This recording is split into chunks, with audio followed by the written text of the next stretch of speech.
Welcome to Samba Samba. Enjoy the video. Start by updating the Google Translate app from Google Play or the App Store.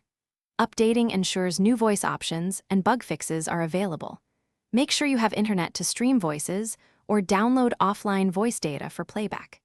Confirm the target language supports spoken audio and multiple voice variants. If you need system-wide voices, prepare to open Android or iOS text-to-speech settings and install additional voices. Keep your device volume and do not use silent mode during tests. Open Google Translate and choose your source and target languages for playback.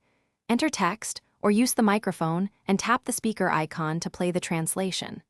Listen to the voice and note whether gender or accent options appear in the app. If no options exist, go to System Text-to-Speech settings to change voice variants and speed. Return to the app and replay to confirm the new voice is applied to translations and conversation mode. For Android, open Settings, then Languages and Input, and choose Text-to-Speech to install Google Voices. Download specific voice data files for offline use and select a voice variant inside the TTS engine options.